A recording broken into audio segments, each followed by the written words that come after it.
Ексклузивно, Клуб 3 секунди.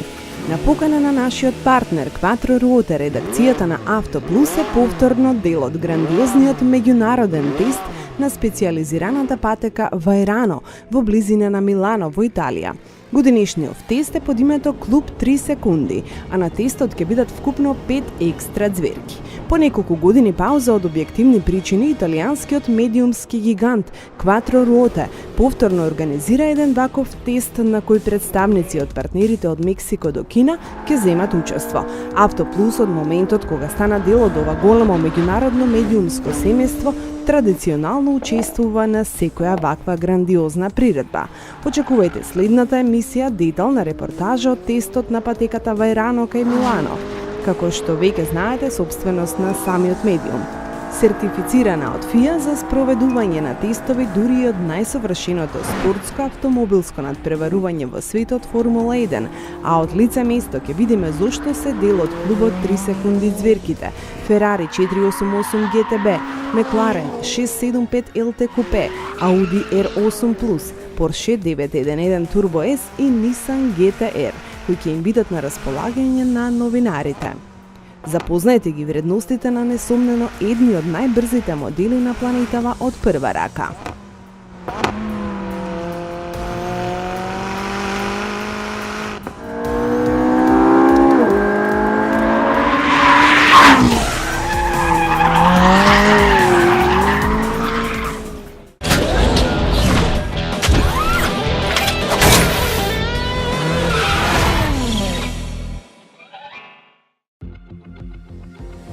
Вистински хит на 114-тото поред салонско издание во Париз има најновото остварување на Mercedes-Benz, моделот GLC Coupe, дело на македонскиот дизајнер Славчо Таневски, кој ќе има европска премиера. Во негова чест, Mercedes-Benz му одаде уште едно големо признание што на неколку дена пред Париското биенале му дозволи своето првенче да го представи пред македонската јавност. Ова е вториот во палетата на Mercedes-Benz со купеовски облик кросовер GLC Coupe. Должината на возилото е 4730, висината 1600, а растојанието помеѓу двете оски достигнува 2873 мм. Волуменот на багажникот на новиот кросовер на Mercedes-Benz е 491 литри. Уште во основната варијанта има спортска суспензија, а за доплата клиентот добива адаптивно или воздушно потпирање. Моторите на автомобилот доаѓаат од стандардниот GLC. Модификација Mercedes AMG GLC 43 ќе добие 3-литарски V6 со 367 конски сили. Ќе има и хибрид, кој ќе може да се полни директно од електрична мрежа. Сите модификации ќе добијат погон на 4 тркала и 9-степен автоматски менувач. Баш ме е мило што европската премиера ја правиме токму во Скопје, на стотина метри далеко од мојот дом, каде што сум израснал. Тука живеам 19 години и мислам дека токму детството, токму тоа време кој што сум го поменал овде во Скопје има голем удел во креативноста која ја поседувам и со тоа ги креирам моделите на Mercedes. Значи GLC Coupe е готово, може да се купи веќе, нема да има поправки, нема да има деривати. Тоа е првиот проект кој што го имам изреализирано од фаза на скица до комплетен производ. Но ќе има и други мои дела кои што ќе ги видите наскоро.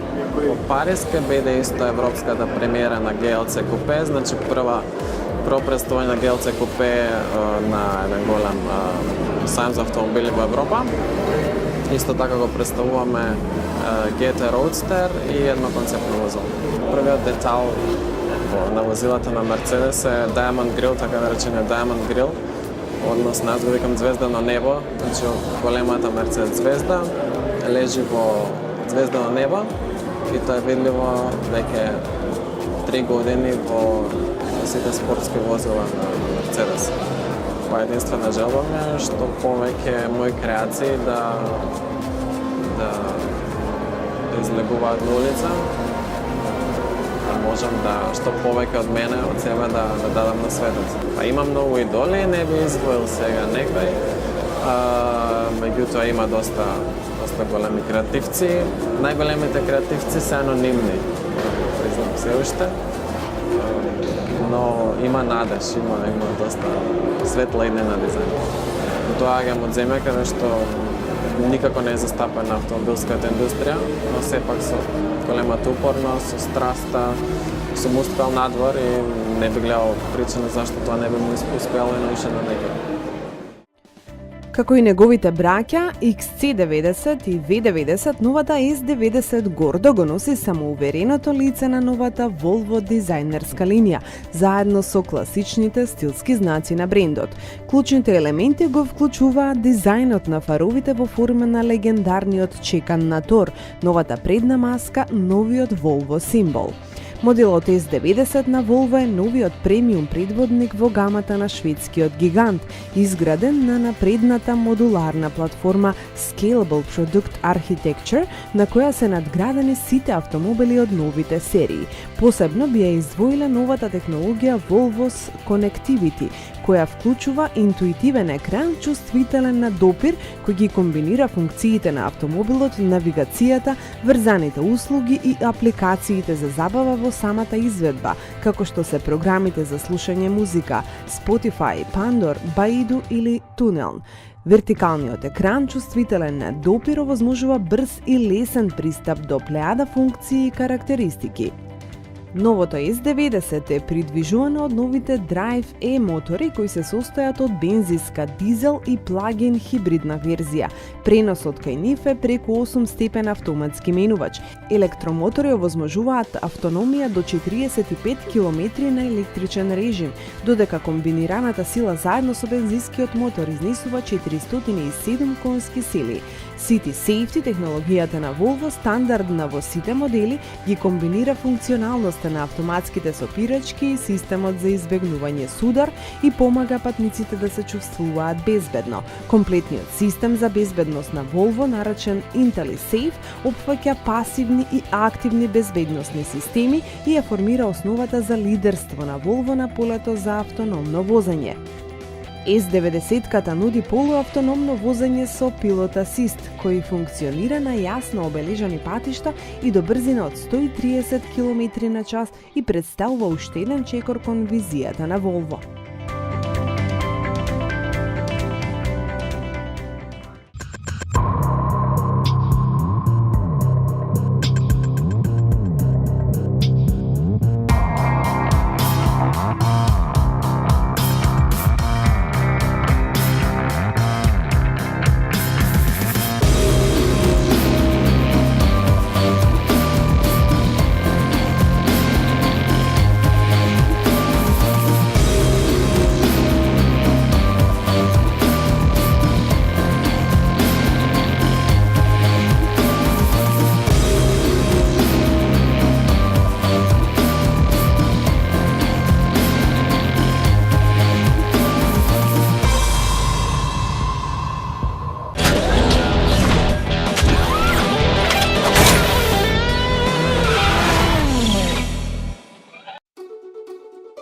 Просечната цена на нов автомобил во Европа. Во првите 6 месеци од годината на основните 5 европски пазари кои формираат околу 70% од бизнисот на континентот, била купени 5,9 милиони нови автомобили, а просечна цена на возилата изнесувала 27.467 евра. Најскапи автомобили во првата половина на годината биле купени во Германија, каде што просечната цена е на ниво од 32.000 евра. Најекономични во купување на нов автомобил се клиентите во Италија, каде што просечната цена е 22.421 евро. Еден од главните виновници за пониската средна вредност во земјата, од јато го посочуваат Fiat, чија реализација е еквивалентна на околу 26% од основниот бизнис, а 63% од новите регистрации на Fiat биле на автомобили од А и Б сегментот. Во Франција се забележува минимален пласман на луксузни модели во масовните продажби. Резултатот е само 14% од вкупната реализација. Просечната цена на нов автомобил во земјата е на ниво 23.300 евра, но како резултат на силна побарувачка на масовни модели, вкупниот показател во продажбата е втор по важност по оној на Германија.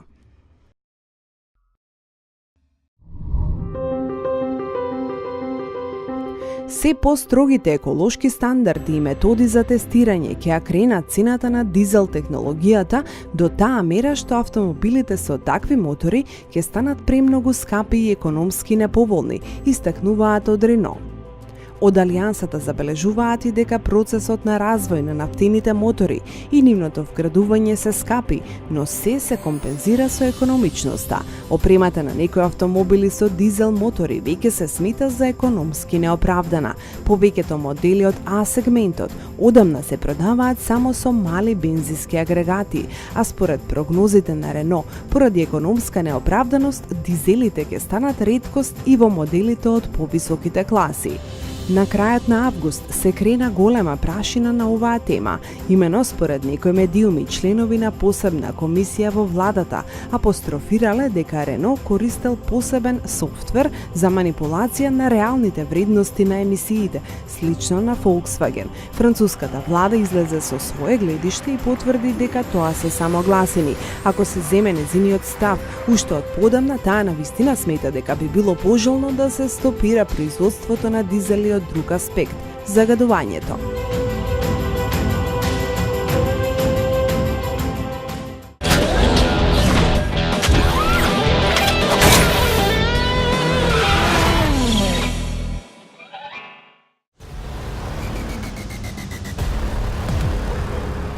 Mercedes AMG понуди прва официјална информација и видео на целосно новите предлози GT Roadster и GTC Roadster. Спортските автомобили го прошируваат портфолиото на Mercedes AMG, во кое сега веќе фигурираат дури 5 предлози, со што им се нуди на клиентите многу поголема слобода на избор. Mercedes AMG GT Roadster и GTC Roadster се опремени со 4-литарски V8 турбо агрегат со мокност од 476 конски сили и максимален вртежен момент од 630 Нм. Mercedes AMG GT Roadster е во состојба да се забрза од 0 до 100 км/ч за 4 секунди, а GTC Roadster може да ја заврши оваа активност за 3,7 секунди. Максимална брзина на двете возила е 302, односно 316 км/ч. Исто така и двете возила се со заден погон и се опремени со роботизиран 7-степен менувач AMG SpeedShift DCT. Моторот со мокност од 557 конски сили и максимален вртежен момент од 680 Нм, кој е само за GTC Roadster, звирката ја притвора во најмокното остварување со отворена структура.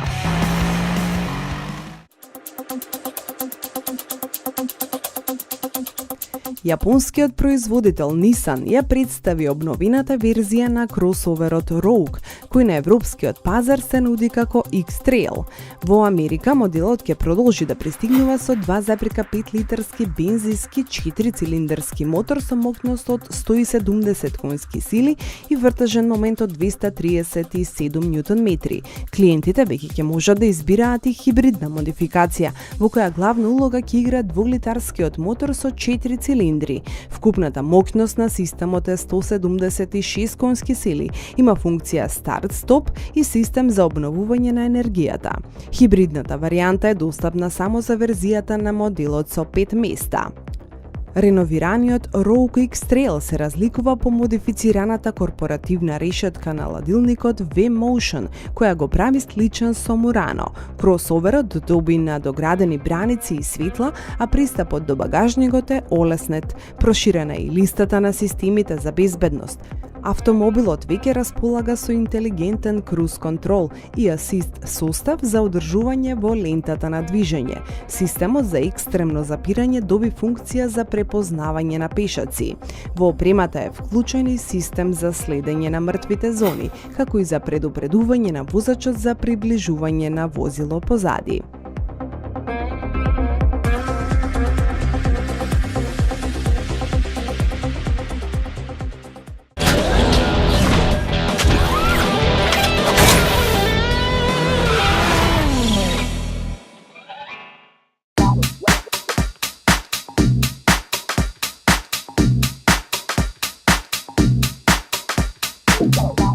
Секој модел на Lexus секогаш е предизвик да се вози или тестира. Веднаш да напоменеме дека кога се работи за хибридната изведба на Toyotiната луксузна изведба NX со додатокот 300H, не станува збор само за престиж, што управувате возило од премиум сегментот со висока цена, туку што оваа креација на вистина одлепува со својот дизајн, префинет стайлинг и се разбира куп нови технологии. Во Lexus не кријат дека се горди на овој нов лук на своите најнови остварувања. Потврда за тоа се погледите на ненамерниците кои едноставно се лепеа за моделот што го управувавме.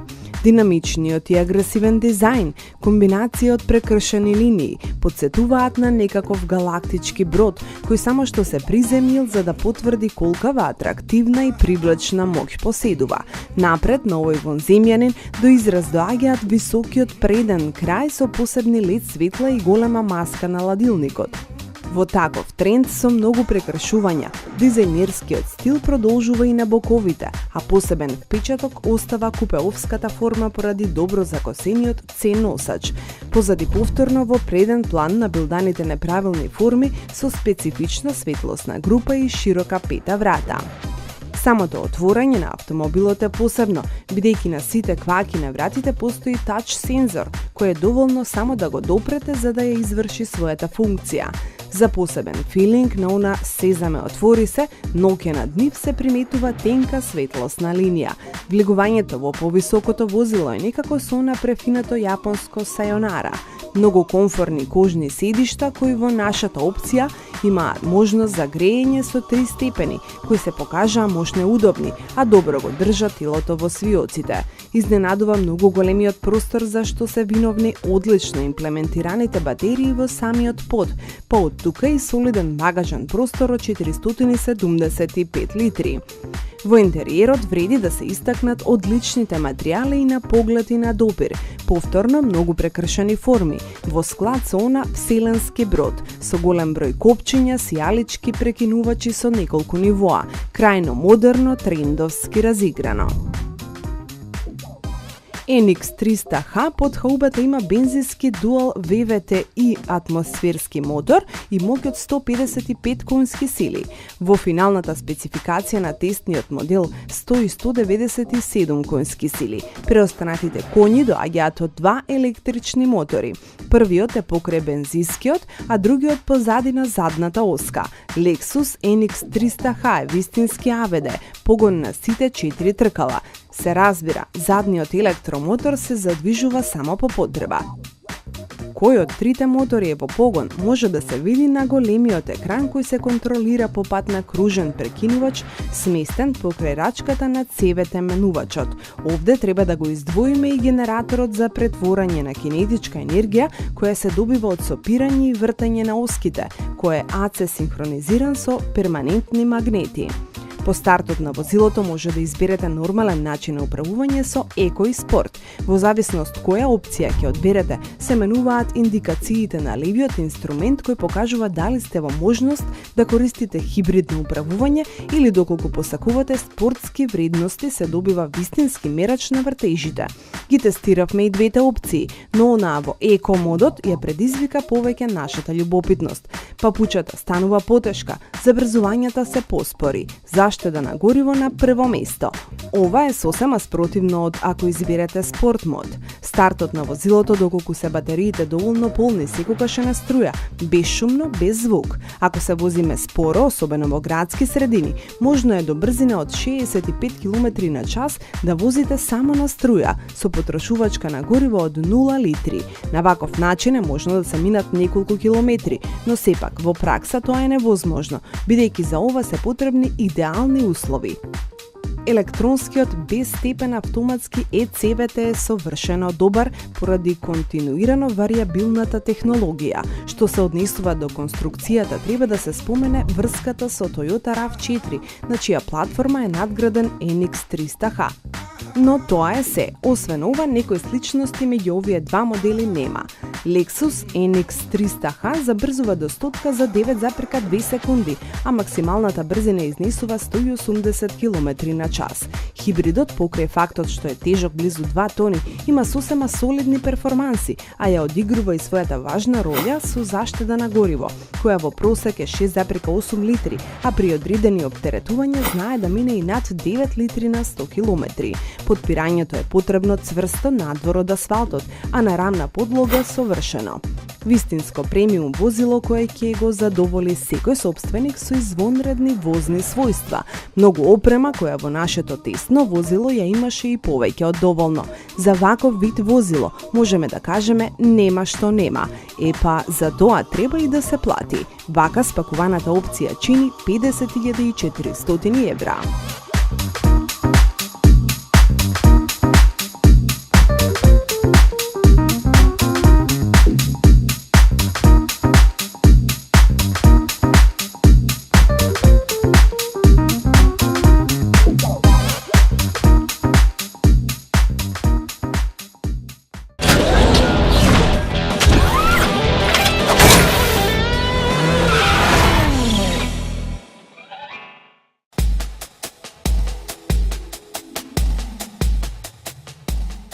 Пред точно 20 години бившиот претседател на Чешка Вацлав Хавел го означи стартот на производство на Шкодиниот модел Октавија во Млада Болеслав.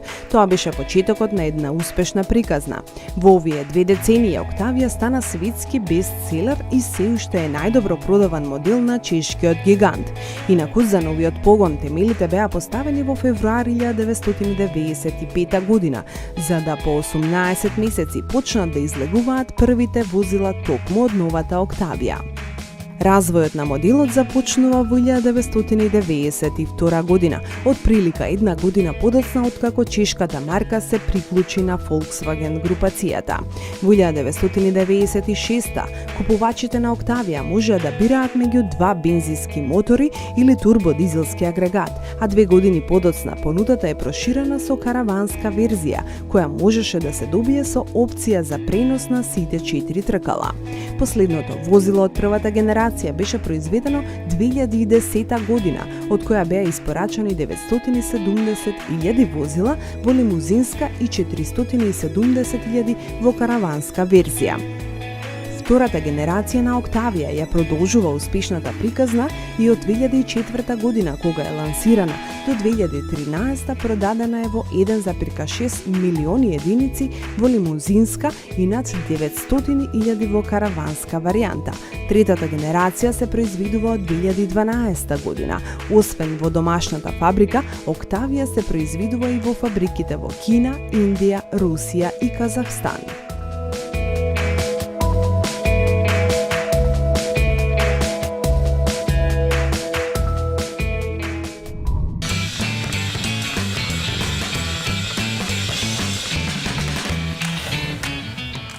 Пет децении Toyota Corolla.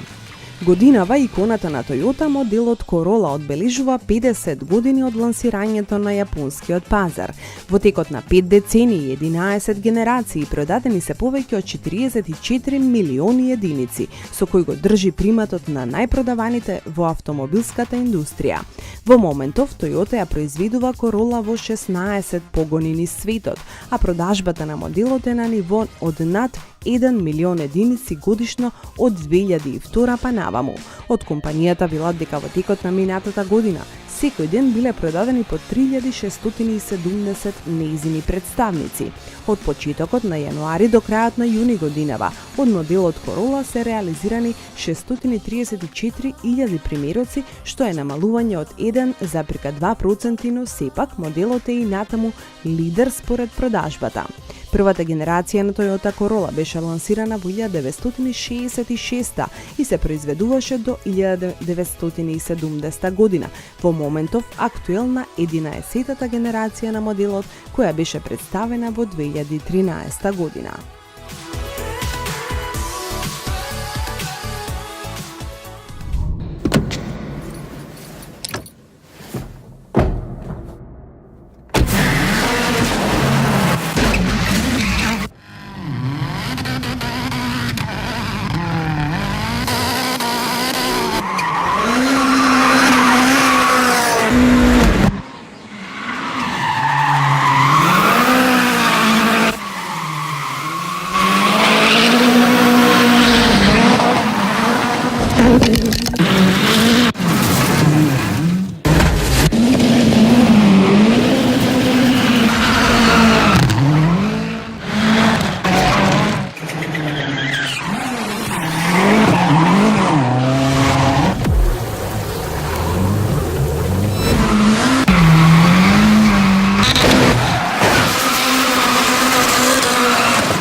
Пред нас е нов автомобилски самит во градот на светлината, а на годинашново биенално издание на Парис Мотор Шоу се очекува автомобилските производители да се представат со над 100 новитети.